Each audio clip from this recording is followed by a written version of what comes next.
right, just before we dwell into our main topic of today, the fear of getting old and what we can do about it, let's take a look at our final report with regards to Elaine Daly's trip to Japan recently. This is the last segment. Now, last week, Elaine, of course, had the opportunity of meeting some real-life geishas. This time around, she headed over to the town of Sawara in Japan, where she managed to interview some local merchants to learn a little bit more about this cottage industry or cottage art industry, and she also learned the proper way of donning a kimono. Let's take a look at what she found out in her experience over there.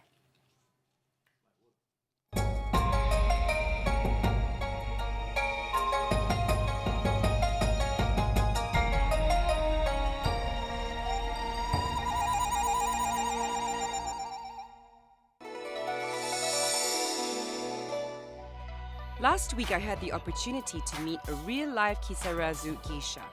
So this week, we continue our journey to visit one of the historical cities in Chiba called Sawara. It took only a 30-minute drive from Narita Airport to reach the city using the expressway.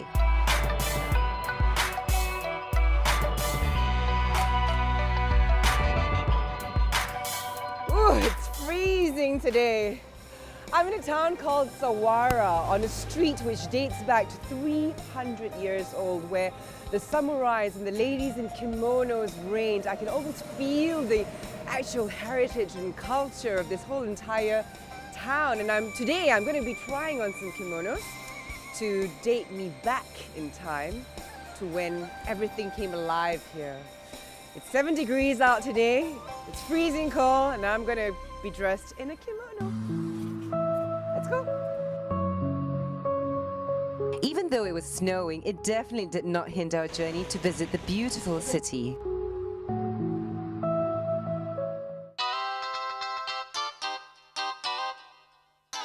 To fully experience the culture of old Japan, the Bella team decided to don the kimono with the help of a local stylist. It took me almost an hour to complete the transformation. The transformation started with choosing the right hairdo. Each hairdo is chosen based on the structure of the face, and experts chose a hair to best complement my look.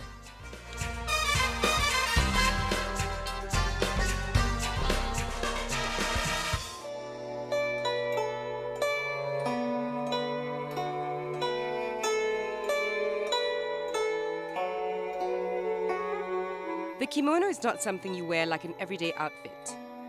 One needs years of practice to master the art and technique of putting on the kimono.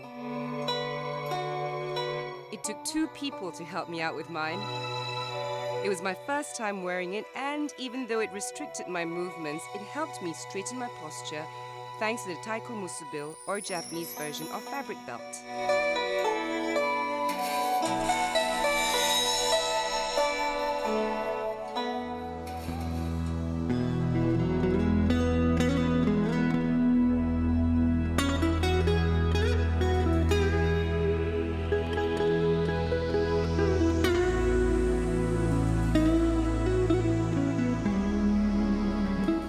While dressed in my kimono, the Bella team and I decided to experience the famous river cruise to truly see the beauty of the town.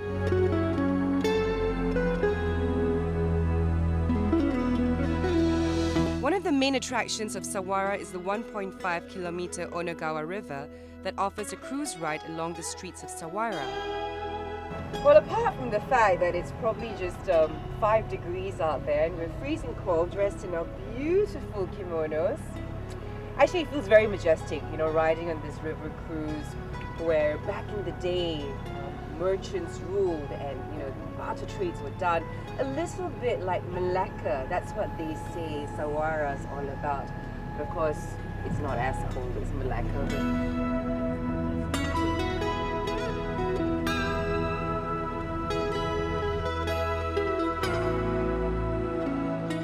Don't worry about the pricing, as it only costs about 1,200 yen or 36 ringgit to enjoy a 40-minute cruise.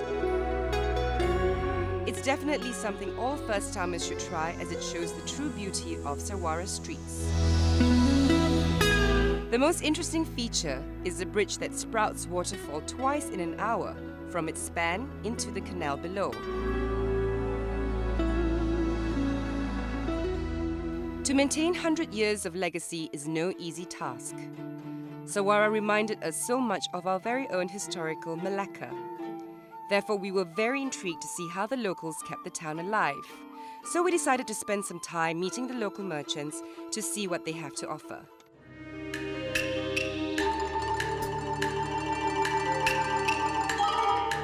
Now, I bet you've never ever had one of these, your own very personal ear pick.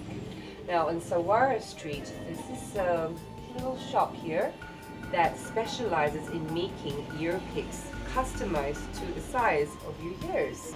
The shop's been around for about 20 over years, and from father to son, and each ear pick takes about 3 hours to be made. The prices actually depend on the wood. Mr. Yaginoboru mastered the art of making custom ear picks from his father, who handed down the shop to him to continue the family legacy. It took him 8 years to perfect the art of making ear picks, and his passion came from watching his father work while he was young. We were intrigued to see the skillful artist at work. According to him, he can finish 4 to 5 ear picks in one day.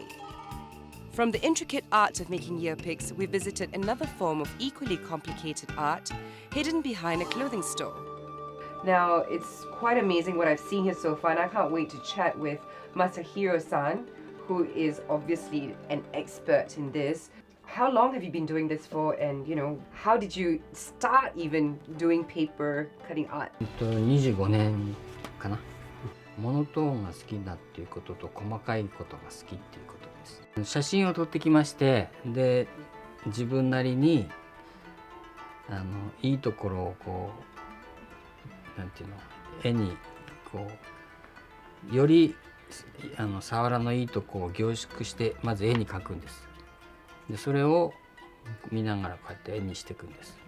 Unlike earpick artist Yaginoboru, Masahiro Noguchi fell in love with the art of paper cutting without any influence from his family members. His passion came from himself, and therefore, apart from the clothing store, he decided to have a little corner of paper cutting gallery just to make sure his passion is kept alive.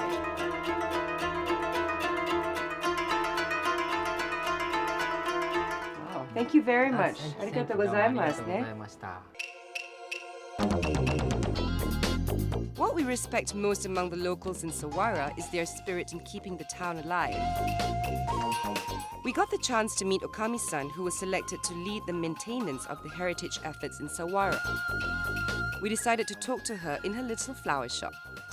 I'm here with Katori-san, who is one of the lady owners of the shops in Sawara. Now, I'm here standing amidst beautiful flowers for you. Now, I understand that, Sawara is a small town. It dates back to, the olden times. As someone who owns and runs a business here, a lady owner of a business here, how do you think, preservation of the city should be like, of the town?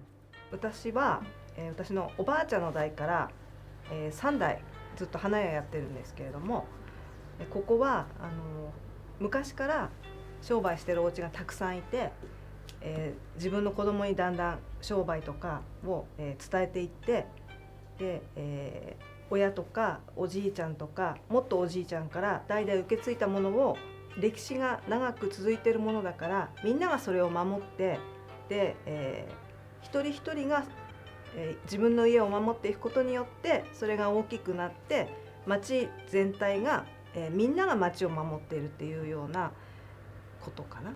Okay, well, thank you very much. We Malaysians feel the same way. We love our tradition and culture too. Thank you very much. Domo arigato.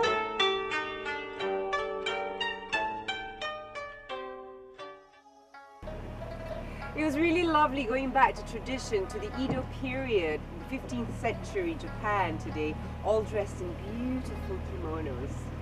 Anyway, I hope you enjoyed my journey today. Till next time, mata mite kudasai ne. Many thanks to Chiba Prefecture Governor Kensaku Morita and also Adventure Japan and Link Masandro and Berhad for inviting us and making us feel at home. It was certainly a memorable experience discovering Chiba Prefecture as we got the chance to meet locals and even fellow Malaysians while on our journey, and we hope to be here again in the near future.